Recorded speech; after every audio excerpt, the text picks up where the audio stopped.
we'll be able to help you. Thank you. Bye-bye. Hello.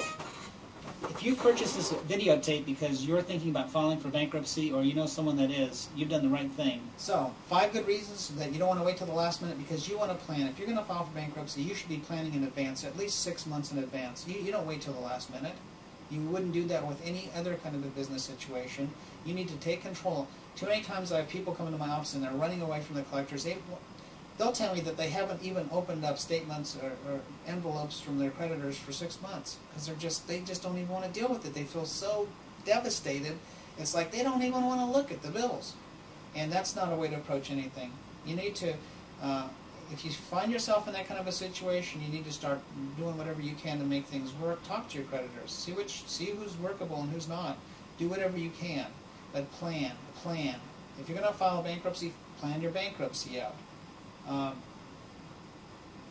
And don't be afraid to go talk to an attorney or a paralegal consultant, 6 or 8 months prior to the time that you think you're really going to need to file that bankruptcy, because when you do that, you can get information that can help you in terms of making your bankruptcy as I don't want to say profitable, but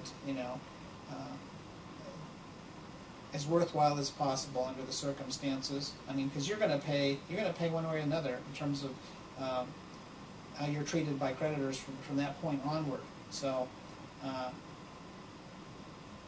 find out everything you can. Okay? Find out another good reason. We're talking about 5 good reasons. There was one. A second good reason is to not get yourself in a situation where you're committing fraud. Know how things work and what's expected of you. 3, also know the kind of situation that's going to exist after you do file. That you're going to lose any creditor, any privileges with any creditors. And you need to plan for that too, so you're not left out in the cold. Another thing is you need to take a look in terms of what you can keep and what you can't keep. As far as I have creditors that come in that really would like to, or not creditors but clients that come in that really would like to pay off certain creditors. The rules are set up in a way that they don't want you to be partial to one creditor over another. If they're both unsecured creditors, if you've got 15 unsecured creditors and you're going to file against them, they don't want you choosing one out and paying that one off. And there are ways in the process that they can discover whether or not you've done that. If they find out that you did, they'll go in there and take the money back from that creditor and distribute it to the other 15 so everybody gets an equal share. Okay? So plan in terms of everything you're going to do.